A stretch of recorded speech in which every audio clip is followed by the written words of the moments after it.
just start by introducing yourself? Tell us a bit about your background, anything that is, relevant to why you're running, how you got here to where you are today. Okay, great. My name is Ruth the Truth Torres. I have been in Texas a total of 15 years now. I'm an empty nester. I was a single mom. I raised my two daughters as well as three additional children when their mothers died very young. One of them was a friend of mine when I first moved to Dallas. She was a nurse, but she was taking care of everybody else, but she didn't have medical coverage. I finished raising her children when she got sick with cancer, and then she died. And then my nephew's mom also. So I raised three additional children as a single mom. Dropped out in 10th grade. I came from significant poverty and domestic violence, lots of abuse. So came through foster homes and homeless shelters and these types of things. Dropped out in 10th grade, went and did my GED, and I started college. I did my undergrad by attending both the community college and Dallas Baptist University at the same time. So I did my 4-year degree in 5 semesters, and then I went on and did my master's degree in international management. So I have a master's. I'm a human resources consultant by trade. I'm a former business professor. So I was a business professor for over 7 years in South Florida. So I was the primary HR professor in South Florida. I came to Texas really to be able to provide for my kids, and I thought would be a better environment, and would be much more opportunity for me because there was so many companies based here. But when I got here, what I found was a great deal of government corruption. And so it was because of me uncovering, I was just looking to take care of my kids. I wasn't looking for, anything but taking care of my kids. It was because of I uncovered this government corruption that I started running for office. And I ran for office twice with the city of Dallas and lost. I had pretty much given up on running because this is very exhausting, very brutal to run for office. Then the murder of George Floyd happened, and the January 6th insurrection happened. And I said, I cannot sit down. I can't sit back. I have to do what I can. And so I got up and I said, I'm going against all odds. I'm going to run again. And so in 2022, I ran as an independent. I was like, okay, that's not going to happen. He can't in this two-party system. I'm going to run as a Democrat. And I'm looking at the parties and I'm like, I cannot run in this current Republican Party. I am running to serve the people of this district. I saw that this incumbent was very involved in the insurrection, that he's been in office for 6 years and he's done nothing for the district. He's voted against veterans. He's voted against FEMA funding. He hasn't brought one bill that has benefited the district. And in the last 15 months, he spent more. There's 435 people in the United States House of Representatives, and he spent more money than all of them. He spent $380,000. I was like, okay, I'm going to go and be wise with taxpayer dollars, and I'm going to represent the best interests of this community, and I'm going to keep my oath of office to serve this country, to serve our Constitution without compromise or bias. Those are the things that led me to run. Yeah, and running in a district that typically, historically votes Republican, how do you see your chances in this election? And if you lose, will you keep that same momentum? The reason why this votes Republican is because we're non-voting. It's not because this is a Republican district. It's because, number one, we're a non-voting district. But more importantly than that, honestly, is the gerrymandered districts. It is these extreme gerrymandered districts that create the oppression and the marginalization of people. We have to have maps that ensure that everyone's vote counts and everyone's vote counts equally. I am this seat. When I win, I will be the first woman in history in this seat. I will be the first person of color in this seat in history. And because I'm mixed, my mom was white from Kentucky, just this country girl, blonde hair, hazel eyes. And my father's a Black Puerto Rican. So I'm like coffee with lots of creamer, right? So some of these MAGA folks would say that my blood is poison. And I say, no, I'm exactly what America is. Our strength is our diversity. And so we together are the antidote against this racism. We're saying, I'm hoping we see some record turnout to vote. But this district, I'm a data person. I'm a former business professor. I'm about data, right? I'm a businesswoman. So the data tells me that this district is flippable, and it is flippable right now. I tracked this district for the last 24 years. There's a 19 basis point decline in this district. We have the population growth is significant here, and I don't think that they properly that they fully, when they cut these last maps. Kaufman County is the fastest growing county in the entire country. Between this little piece of Dallas County and Kaufman, that's 80% of the vote. Even though it's, a large territory, and it would appear very Republican because it has so much rural territory, the population there is very low. And there's a lot of new people coming into this district, even throughout the rural communities. So I've been throughout these territories. And so there is a lot of people moving in there, especially after COVID. We've seen a lot of people moving. So I think it would shock everyone for me to win, and to win with the not even a thread. I can't even say shoestring, right? So the thread budget I've been on, it definitely, nobody's going to be able to say that this seat has been bought for me. It's going to be the people got up and said, no more. We want somebody that's going to work for us, regardless of party. The issues that are in the district when we talk about protecting our public education, reproductive rights. There's so many issues that people are saying, hey, you know what? I really don't like some things that have happened here with the Republicans, and I need to reconsider my vote. So that's what I'm hoping for. Right, and you mentioned it, flipping Texas. Right now, Texas is pretty purple. It used to be red, but now with all of, people coming in, the Metroplex is growing, it's becoming more purple. So do you have any insights from your perspective about, what are some of the major changes that might happen if Texas is able to get that Democratic majority? Well, I think if we flip this seat right now, I think if we get Colin Allred in there and me, I think we're going to sweep several seats in the state house as well as at the congressional level. And I think that when we do that in 2 years, we're going to sweep out the Three Stooges. And by that, I mean Greg Abbott, Dan Patrick, and Ken Paxton. And I'm sorry, I apologize to the Three Stooges because I really love that show. I think the Texans are finally saying, hey, you know what? These guys have been all hat and no cattle. They're lying about our public schools. They're starving our public schools in order to dismantle them. They're about their own pockets and their, the corruption there. And so we're getting tired of it. The property taxes, the school district. There's a lot of things happening that people are not liking. The Paxton impeachment, and hey, let's put this settlement from you doing illegal acts. Let's put that on taxpayers to pay.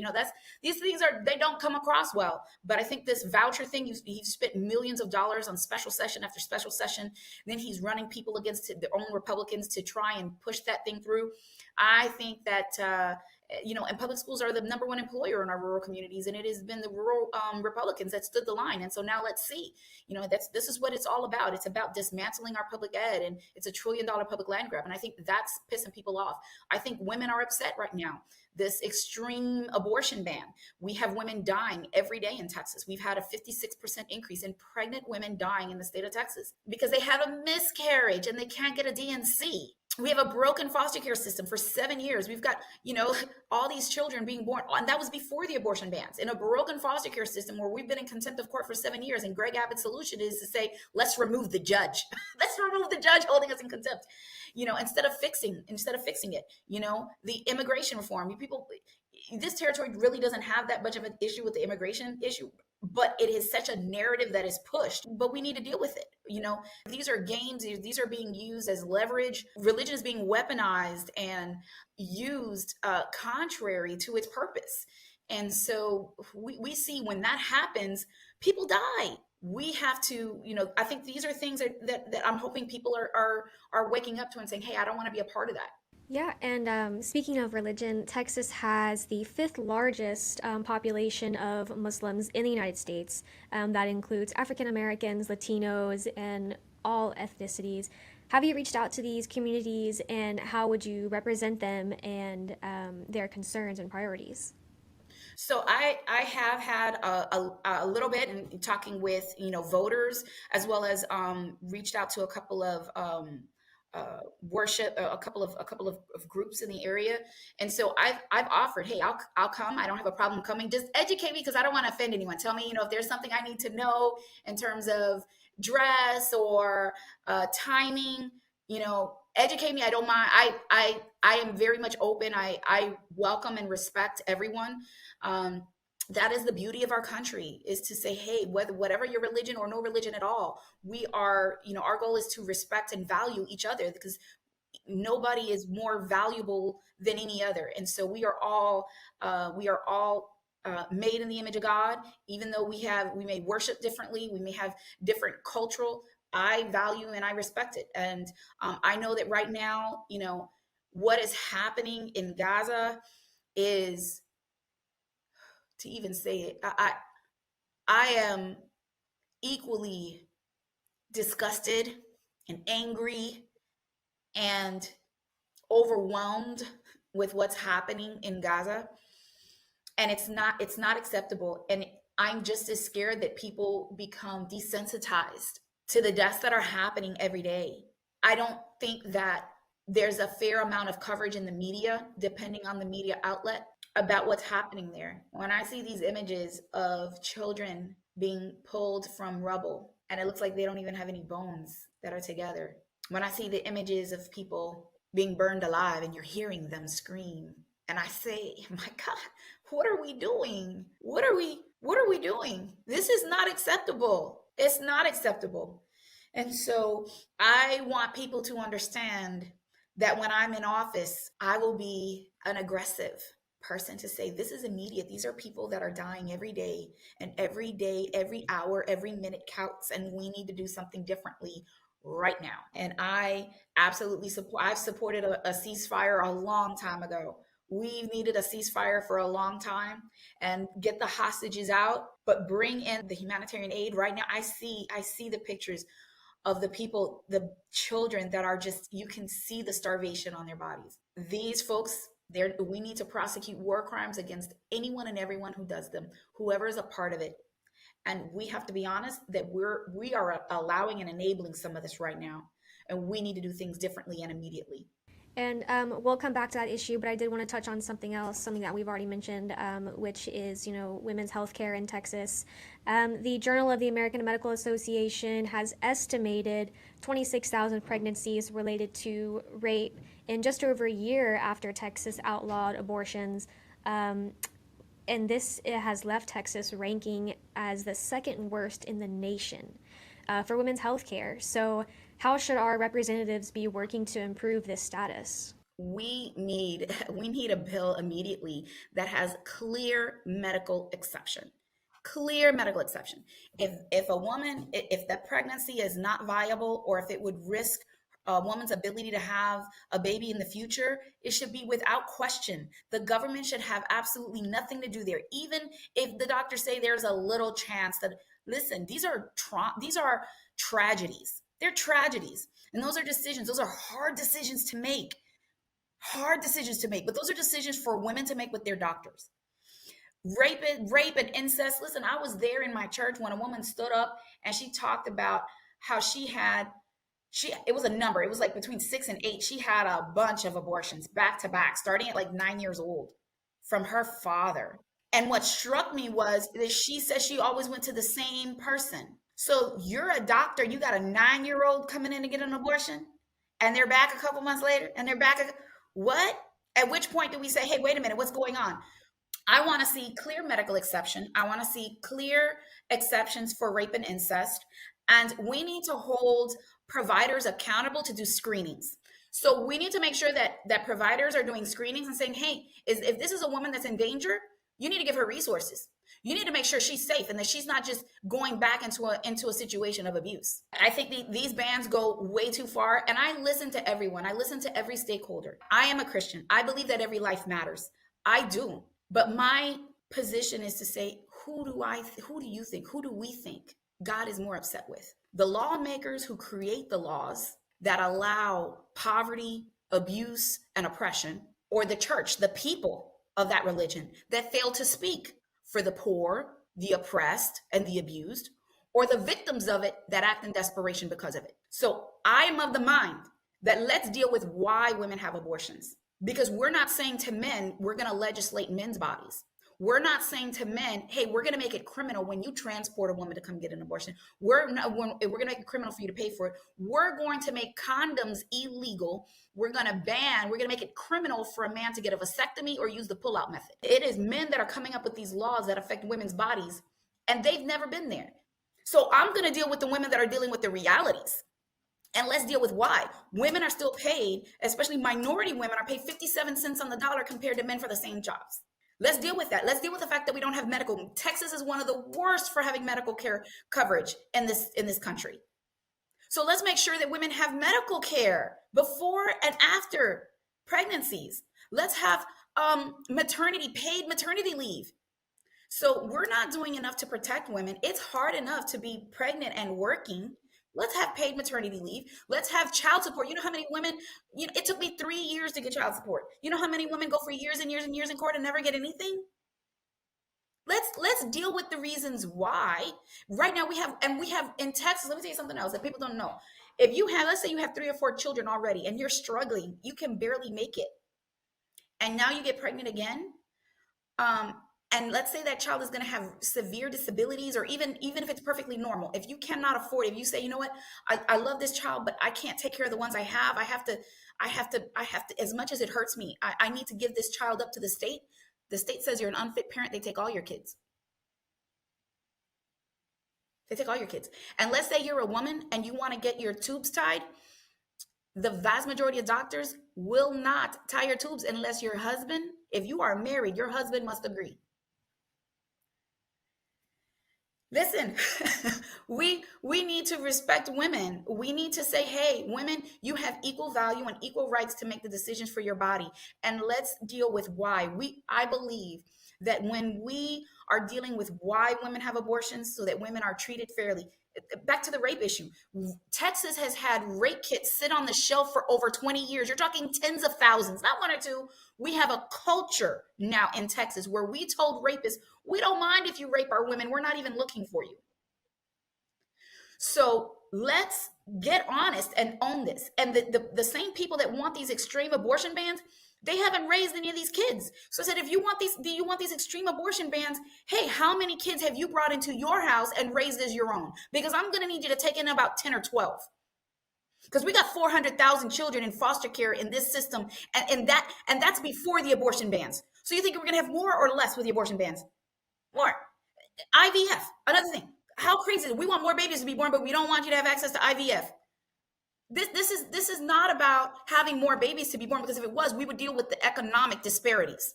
It's about control. This is about using religion to justify control. And it's not that you want more black and brown babies born. That's not what you want. Because you're already afraid of the shifting population. The majority population has got you terrified. That's what's behind all these gerrymandered maps. That's what's behind the voucher system to return us to a segregated society, to make us a stupid society, because too many women and too many people of color have gotten their education and have all these demands like equity. Thank you, Ms. Torres, for that brilliant answer and your passion. My final question, we're going to take it back to what you already touched on, Gaza and just the conflict that has now spread into the rest of the Middle East, Lebanon, other places. As you've already mentioned, you've been very passionate for a ceasefire. So have many Americans, Muslim Americans, activists, Jewish Americans. And now a lot of voters have concerns about whether, if Harris is elected, she'll follow Biden's lead and continue to fund Israel's military and its Prime Minister Netanyahu. So what would you have to say to voters who still don't know, how to vote? This weighs on their conscience whenever they go to the polls. We're in elections right now. So yeah, just what are your thoughts? So thank you. I appreciate the question and the honesty, right? So it's in my name, Ruth the Truth, right? I'm going to be honest. And so I want to be clear. I do not know Vice President Harris personally. I have not had a conversation. There's been no talking points to me. And even if they were, I'm not one to be whipped. I've been there, done that. You're going to have to kill me, right? I'm already here. So, but from a cultural standpoint, here's what I want you to understand. Harris and Biden are work spouses, so to speak. You understand that concept, right? You might have a spouse, but this is their work spouse. I don't know how. This is insane. This is the fact that this election is so close is an indictment against Americans. Okay? The fact that Trump could even be on the ballot is insanity to me. But nevertheless, the fact that this is this close, The only reason that I believe that Biden has not been, because he's been aggressive in private. We know he's been aggressive in private. I believe, this is solely my opinion, is that because it's this close, that is the fear that no matter what he does, the distraction would be on this instead of, it could get blown, it could get turned a lot of ways. And so because Harris, number one, as the VP has no power, because she's coming up behind him, she cannot publicly speak out against what he's done, because that's going to upset people that are strong Biden supporters that are only supporting her because Biden has endorsed her. Do you understand? So from that cultural standpoint, that influence standpoint, she's walking a very fine line. But I've paid attention to what she has said and to her press releases. I believe that she will immediately cut weapons to be used in Gaza. There's a difference between saying we're going to protect Israel versus we're going to support what Netanyahu is doing. There is no love there between, I don't see love between Netanyahu and Harris at all. I think that what he's doing right now, I think it just might get worse before November 5th. I think he's trying to do whatever he can. Here's the bottom line. You have Harris under Trump, it's guaranteed. He already told Netanyahu, go finish the job. They want to clear Gaza. Now, whether it's because they want to justify it and say it because of October 7th, which I believe we need investigation there, because I don't think that October 7th I do investigations as HR. That doesn't happen out of the blue. You're surrounded, you have intelligence, you have all these capabilities, and there's all these coincidences happen. This took 18 to 24 months to plan. That's not one or two. That wasn't a little handful of people. That was a lot of people. That took a lot of resources, training, preparation. It did. Don't tell me that Netanyahu didn't know about it. That would be very difficult for me to believe that. What I do know that happened between 18 to 24 months before that was that ship being stuck in the Suez Canal. That cost trillions of dollars to our shipping. So do they want to clear that? Did they want justification? Because Netanyahu was in trouble. He was in trouble there for corruption. He was in trouble. He tried to do a Trump with replacing his top courts over there, his judges. So this is about a power play. I absolutely believe this is about him holding on to power, and that everybody's lives, the lives on October 7th, the hostages and the Palestinians' lives, I think it's all collateral damage for what he wants to do there, to hold on to power. And if he can open up a second canal that he controls, that's what I think that's about. But what I know is guaranteed that Trump will 100% pack back whatever Netanyahu wants to do. And there will not be investigations into war crimes on Netanyahu's side. It will be 100%. You can forget about it. That is assured. That's what I know for a fact. So if my choice is between Trump, that I know as a fact is going to completely wipe out, it'll be a complete genocide, versus someone that I hope, but I'm not 100%. I'm going to take that hope all day long. That would be my recommendation to anybody that can vote here. Let's be honest. And even when, even I'm going to tell you, even when I've talked to people from the Middle East, and they've said, yeah, but the economy, 40, you're headed to 50,000 people dead. And you want to talk about the economy? We can talk about the economy then. And when I look at somebody like Elon Musk, why is Elon Musk? Trump had nothing but bad things to say about Elon Musk, just even up to a couple months ago. So why is this guy spending all these millions of dollars? Why? Because he's got like $750 million in Bitcoin. And what they want is Trump in office to not raise the debt ceiling, to switch American dollars back to the gold, which will destroy our economy and will have waves across the world. It will crash everybody's economy. But Bitcoin will become the number one dollar, gold and Bitcoin. It will go through the roof. If you're from other than any other country, he's talking about you. I'm mixed Puerto Rican. My family has been U.S. born for 10 generations, but I'm not safe. I don't think people do not think that because you were born in the U.S., you were safe. Because he's saying that even if one of your parents were not a U.S. citizen at the time you were born, he wants to strip you of citizenship. Yeah, I think I did see that he wants to get rid of the Birthright Citizenship Act. And if all he has to do is make that retroactive. But how far back does he want to make that? So let's be honest about that and say, hey, to me, even if I was not even as concerned as I would be about Harris, I feel somewhat confident that she's going to do that. But even if I didn't, I know for guaranteed what Trump is going to do. So it would not even, I would not be spending much time on this issue. I would be making sure everybody gets up to the polls and votes, and do it now, because the weather's going to get bad. It's going to be storming all weekend. I hope it gets better on by Tuesday, but it's possible that it's going to be raining. And so people are not going to be standing outside in wind and rain. Oh, I want to encourage everyone to get out there, and no matter what it is, vote. Make sure everyone, all your family, your friends, your neighbors, get out and vote. No matter what happens, we have to hold people accountable. What we know is that a Trump administration is not trying to have accountability. He wants to punish anybody that says anything against him. He gets in office, forget about media covering anything that's happening in Gaza. It's not even going to happen anymore. You won't have CNN showing that anymore, or MSNBC. So whatever happens there, it will happen in a silo. It will happen in silence.